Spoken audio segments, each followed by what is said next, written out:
শ্রীমকথিত রামকৃষ্ণ কথামৃত প্রথম খণ্ড থেকে আজকে আলোচনা করব। যারা দীক্ষা নেবেন তাদের জন্য এই আলোচনা পর্বটি বিশেষভাবে উপযোগী হয়ে উঠবে। শুরু করছি আজকে আলোচনা। রামকৃষ্ণ কথামৃত প্রথম খণ্ড। দক্ষিণেশ্বর মন্দিরে ঠাকুর শ্রী শ্রী রামকৃষ্ণদেব প্রথম দর্শন। গঙ্গা তীরে দক্ষিণেশ্বরে কালীবাড়ি, মা কালীর মন্দির। বসন্তকাল, ইংরাজি 1882 খ্রিস্টাব্দের মার্চ মাস। ঠাকুরের জন্মোৎসবের কয়েকদিন পরে শ্রীযুক্ত কেশব সেন ও শ্রীযুক্ত জোসেফ কুক সঙ্গে 23শে ফেব্রুয়ারি বৃহস্পতিবার ঠাকুর স্টিমারে বেড়াইতেছিলেন। তাহারই কয়েকদিন পরে সন্ধ্যা হয় ঠাকুর শ্রী শ্রী রামকৃষ্ণের ঘরে মাস্টার আসিয়া উপস্থিত। এই প্রথম দর্শন। দেখিলেন এক ঘর লোক নিস্তব্ধ হইয়া তাহার কথামৃত পান করিতেছেন। ঠাকুর তক্তপোষে বসিয়া পূর্বাশ্ব হইয়া সহাস্য বদনে হরিকথা কহিতেছেন। ভক্তেরা মেঝে বসিয়া আছেন। মাস্টার দাঁড়িয়া অবাক হইয়া দেখিতেছেন। তাহার বোধ হইল যেন সাক্ষাৎ সুখদেব ভগবৎ কথা কইতেছেন, আর সর্বতীর্থের সমাগম হইয়াছে, অথবা যেন শ্রী চৈতন্য পুরীক্ষেত্র রামানন্দ স্বরূপাদি ভক্ত সঙ্গে বসিয়া আছেন ও ভগবানের নাম গুণকীর্তন করিতেছেন। ঠাকুর বলিতেছেন, যখন একবার হরি বা একবার রাম নাম করলে রোমাঞ্চ হয়, অশ্রুপাত হয়, তখন নিশ্চয়ই যেন যে সন্ধ্যাদি কর্ম আর করতে হবে না, তখন কর্মত্যাগের অধিকার হয়েছে, কর্ম আপনামনি ত্যাগ হয়ে যাচ্ছে, তখন কেবল রাম নাম কি হরিনাম কি শুদ্ধ ওঙ্কার জপলেই হলো। আবার বলিলেন, সন্ধ্যা গায়ত্রীতে লয় হয়, গায়ত্রী আবার ওঙ্কারে লয় হয়।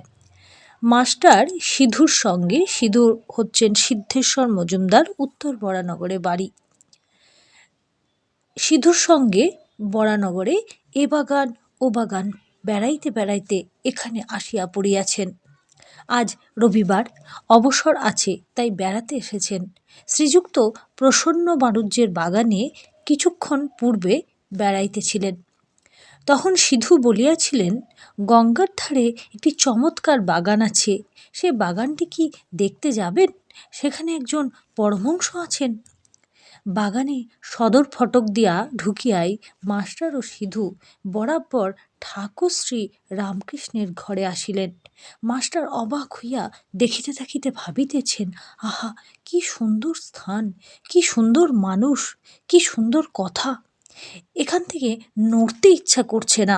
কিয়ৎক্ষণ পরে মনে মনে বলিতে লাগিলেন, একবার দেখি কোথায় এসেছি, তারপর এখানে এসে বসব। সিধুর সঙ্গে ঘরের বাহিরে আসিতে না আসিতে আরতির মধুর শব্দ হইতে লাগিল। এককালে কাঁসর, ঘণ্টা, খোল, করতালি বাজিয়া উঠিল।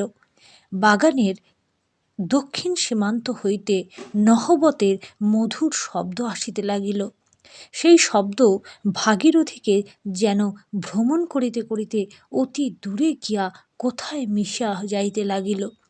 মন্দ মন্দ কুসুম গন্ধবাহী বসন্ত নীল, সবে জ্যোৎস্না উঠিতেছে। ঠাকুরদের আরতির যেন চতুর্দিকে আয়োজন হইতেছে। মাস্টার দ্বাদশ শিব মন্দিরে, শ্রী শ্রী রাধাকান্তের মন্দিরে ও শ্রী শ্রী ভবতারিণীর মন্দিরে আরতি দর্শন করিয়া পরম প্রীতিলাভ করিলেন। সিধু বলিলেন, এটি রাসমণির দেবালয়, এখানে নিত্য সেবা, অনেক অতিথি কাঙাল আসে।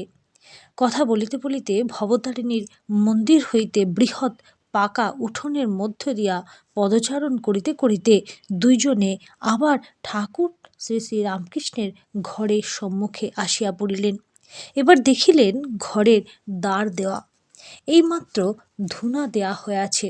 মাস্টার ইংরাজি পড়িয়াছেন, ঘরে হঠাৎ প্রবেশ করিতে পারিলেন না। দ্বার দেশে বৃন্দে ঝি দাঁড়িয়াছিল। জিজ্ঞাসা করিলেন, হ্যাঁ গা, সাধুটি কি এখন এর ভিতর আছেন? বৃন্দে বলছেন, হ্যাঁ, এই ঘরের ভেতর আছেন। মাস্টার বললেন, ইনি এখানে কতদিন আছেন? বৃন্দে বলিলেন, তা অনেক দিন আছেন। মাস্টার আবার জিজ্ঞাসা করলেন, আচ্ছা, ইনি কি খুব বই টই পড়েন? বৃন্দে বলিলেন, আর বাবা, বই টই সব ওর মুখে। মাস্টার সবে পড়াশুনো করে এসেছেন, ঠাকুর শ্রী রামকৃষ্ণদেব বই পড়েন না শুনে আরও অবাক হলেন।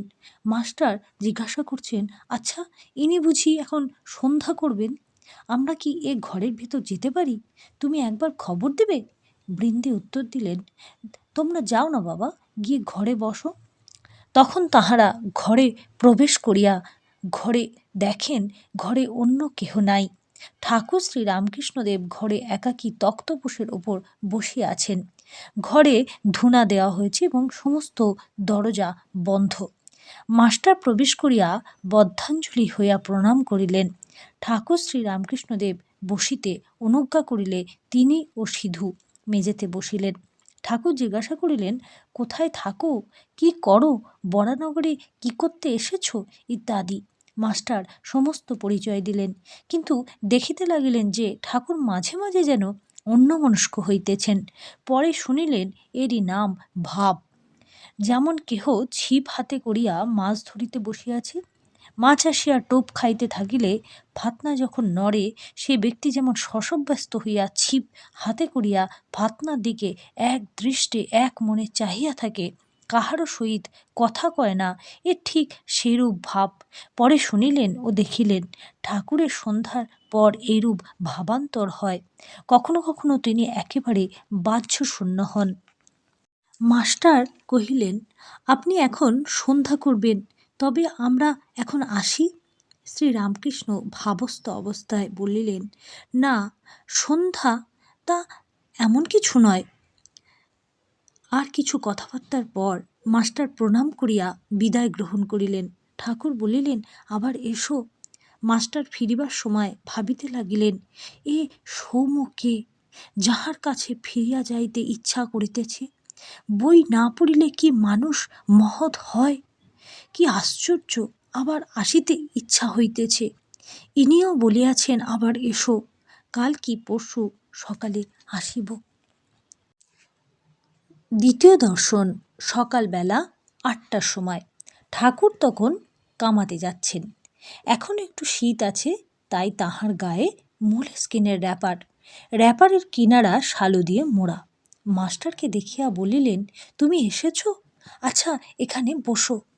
একথা দক্ষিণ পূর্ব বারান্দায় হইতেছিল। নাপিত উপস্থিত। সেই বারান্দায় ঠাকুর কামাইতে বসিলেন এবং মাঝে মাঝে মাস্টারের সহিত কথা কহিতে লাগিলেন। গায়ে ঐরূপ র্যাপার, পায়ে চটি জুতো, সহাস্য বদন, কথা কইবার সময় কেবল একটু তোতলা। ঠাকুর শ্রী রামকৃষ্ণদেব মাস্টারের প্রতি মাস্টারকে বলছেন, হ্যাঁ গা, তোমার বাড়ি কোথায়? মাস্টারমশাই উত্তর দিচ্ছেন, আজ্ঞে কলকাতায়। শ্রী রামকৃষ্ণ বলিলেন, এখানে কোথায় এসেছ? মাস্টার উত্তর দিলেন, এখানে বরানগরে বড়দিদির বাড়ি আসিয়াছি, ঈশান কবিরাজির বাটি। ঠাকুর বলিলেন, ও, ঈশানের বাড়ি? আবার ঠাকুর শ্রী রামকৃষ্ণদেব প্রশ্ন করিতেছেন, হ্যাঁ গা, কেশব কেমন আছে? বড় অসুখ হয়েছিল। মাস্টার উত্তর দিচ্ছেন, আমিও শুনেছিলাম বটে, এখন বোধ হয় ভালো আছেন। শ্রী রামকৃষ্ণদেব, আমি আবার কেশবের জন্য মার কাছে ডাব চিনি মেনেছিলাম। শেষ রাত্রিতে ঘুম ভেঙে যেত, আর মার কাছে কাঁদতুম, বলতুম, মা, কেশবের অসুখ ভালো করে দাও। কেশব না থাকলে আমি কলকাতায় গেলে কার সঙ্গে কথা কব, তাই ডাব চিনি মেনেছিলুম। হ্যাঁ গা, কুক সাহেব নাকি একজন এসেছে, সে নাকি লেকচার দিচ্ছে। আমাকে কেশব জাহাজে তুলে নিয়ে গিয়েছিল, কুক সাহেবও ছিল। মাস্টার, হাগে, এইরকম শুনেছিলাম বটে, কিন্তু আমি তার লেকচার শুনি নাই, আমি তার বিষয় বিশেষ জানি না। প্রতাপের ভাই এসেছিল, এখানে কয়দিন ছিল, কাজকর্ম নাই, বলে আমি এখানে থাকবো। শুনলাম মাক ছেলে সব শ্বশুর বাড়িতে রেখেছে। অনেকগুলি ছেলে পেলে আমি বকলুম, দেখো দেখি ছেলে পেলে হয়েছে, তাদেরকে আমার ও পাড়ার লোক এসে খাওয়াবে দাওয়াবে, মানুষ করবে, লজ্জা করে না তো? মাগ ছেলেদের আর একজন খাওয়াচ্ছে আর তাদের শ্বশুরবাড়ি ফেলে রেখেছে। আমরা অনেক বকলুম আর কর্মকাজ খুঁজে নিতে বললুম, তবে এখান থেকে যেতে চায়। ঠাকুর শ্রী রামকৃষ্ণ মাস্টারের উদ্দেশ্যে বলছেন, তোমার কি বিবাহ হয়েছে? মাস্টার উত্তর দিচ্ছেন, আগে হ্যাঁ। ঠাকুর শ্রী শ্রী রামকৃষ্ণ বলছেন, ওরে রামলাল, যা বিয়ে করে ফেলেছে। মাস্টার ঘোরতর অপরাধীর ন্যায় অবাক হইয়া অবনত মস্তকে চুপ করিয়া বসিয়া রহিলেন। ভাবিতে লাগিলেন, বিয়ে করা কি এত দোষ? ঠাকুর আবার জিজ্ঞাসা করিলেন, তোমার কি ছেলে হয়েছে? মাস্টারের বুক টিপটিপ করিতেছে, ভয়ে ভয়ে বলিলেন, আগে ছেলে হয়েছে। ঠাকুর আবার আক্ষেপ করিয়া বলিতেছেন, যা, ছেলে হয়ে গেছে। তিরস্কৃত হইয়া তিনি স্তব্ধ হইয়া রহিলেন। তাহার অহংকার চূর্ণ হইতে লাগিল। কিয়ৎক্ষণ পরে ঠাকুর শ্রীরামকৃষ্ণদেব আবার কৃপাদৃষ্টি করিয়া সস্নেহে বলিতে লাগিলেন, দেখো, তোমার লক্ষণ ভালো ছিল, আমি কপাল চোখ এসব দেখলে বুঝতে পারি। আচ্ছা, তোমার পরিবার কেমন? বিদ্যাশক্তি না অবিদ্যাশক্তি? মাস্টার জিজ্ঞাসা করিলেন, আগে ভালো, কিন্তু অজ্ঞান। ঠাকুর শ্রীরামকৃষ্ণ বিরক্ত হইয়া বলিলেন, আর তুমি জ্ঞানী? তিনি জ্ঞান কাহাকে বলে, অজ্ঞান কাহাকে বলে এখনো জানেন না। এখন এই পর্যন্ত জানিতেন যে লেখাপড়া শিখিলে ও বই পড়িতে পারিলে জ্ঞান হয়। এই ভ্রম পরে দূর হইয়াছিল। তখন শুনিলেন যে ঈশ্বরকে জানার নাম জ্ঞান, ঈশ্বরকে না জানার নামই অজ্ঞান। ঠাকুর বলিলেন, তুমি কি জ্ঞানী? মাস্টারের অহংকারে আবার বিশেষ আঘাত লাগিল। ঠাকুর আবার তাকে জিজ্ঞাসা করিলেন, আচ্ছা, তোমার সাকারে বিশ্বাস না নিরাকারে? মাস্টার অবাক হইয়া মনে মনে ভাবিতেছেন, সাকারে বিশ্বাস থাকলে কি নিরাকারে বিশ্বাস হয়? ঈশ্বর নিরাকার এ বিশ্বাস থাকিলে ঈশ্বর সাকার এ বিশ্বাস কি হইতে পারে? বিরুদ্ধ অবস্থা দুটিই কি সত্য হইতে পারে? সাদা জিনিস দুধ কি আবার কালো হতে পারে? মাস্টার উত্তর দিলেন, আগে নিরাকার, আমার এইটে ভালো লাগে। ঠাকুর বলিলেন, তা বেশ, একটাতে বিশ্বাস থাকলেই হলো। নিরাকারে বিশ্বাস, তাতে ভালোই। তবে এ বুদ্ধি করো না যে এইটাই কেবল সত্য আর সব মিথ্যা। এটা যেন যে নিরাকারও সত্য, আবার সাকারও সত্য। তোমার যেটি বিশ্বাস সেইটি ধরে থাকবে। মাস্টার দুই সত্য এই কথা বারবার শুনিয়া অবাক হইয়া রহিলেন।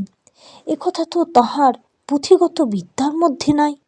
তাহার অহংকার তৃতীয়বার চূর্ণ হইতে লাগিল, কিন্তু এখনো সম্পূর্ণ হয় নাই।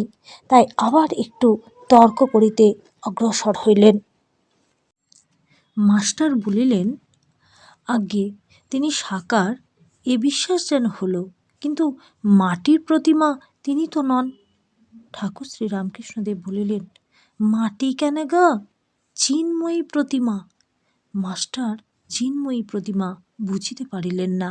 বলিলেন, আচ্ছা, যারা মাটির প্রতিমা পুজো করে তাদের তো বুঝিয়ে দেওয়া উচিত যে মাটির প্রতিমা ঈশ্বর নয়, আর প্রতিমার সম্মুখে ঈশ্বরকে উদ্দেশ্য করে পুজো করো, মাটিকে পুজো করা উচিত নয়। আপনি শুতে স্থান পায় না, শঙ্করাকে ডাকে। জানি না, শুনি না, পরকে বোঝাতে যাওয়া বড়ই লজ্জার কথা ও হীনবুদ্ধির কাজ। এ কি অঙ্কশাস্ত্র, না ইতিহাস, না সাহিত্য যে পরকে বোঝাবো? এ যে ঈশ্বর তত্ত্ব। ইনি যা বলছেন মনে বেশ লাগছে। ঠাকুরের সহিত তাহার এই প্রথম ও শেষ তর্ক। ঠাকুর শ্রীরামকৃষ্ণদেব বলছেন, তুমি মাটির প্রতিমা পুজো বলছিলে, যদি মাটিরই হয় সে পুজোতে প্রয়োজন আছে? নানা রকম পুজো ঈশ্বরই আয়োজন করেছেন। যার জগৎ তিনি এসব করেছেন। অধিকারী ভেদে যার যা পেটে সয় মা সেইরূপ খাবার বন্দোবস্ত করেন। এক মার 5 ছেলে, বাড়িতে মাছ এসেছে। মা মাছের নানা রকম ব্যঞ্জন করেছেন, যার যা পেটে সয়। কারো জন্য মাছের পোলোয়া, কারো জন্য মাছের অম্বল, মাছের চচ্চড়ি, মাছ ভাজা এইসব করেছেন, যেটি যার ভালো লাগে, যেটি যার পেটে সয়। বুঝলে? মাস্টার উত্তর দিলেন, আজ্ঞে হ্যাঁ। রামকৃষ্ণ কথামৃত প্রথম খণ্ড থেকে আলোচনা আজকে এটুকুই। খুব শীঘ্রই পরবর্তী একটি অডিও নিয়ে আসব। সকলে আশা করি শুনবেন, ভালো লাগবে। যারা দীক্ষা নেবেন তাদের জন্য এই পরপর ভিডিওগুলি ভীষণ ভীষণ উপকারী হবে। সকলে ভালো থাকবেন, সুস্থ থাকবেন। আসছি পরবর্তী অডিও নিয়ে।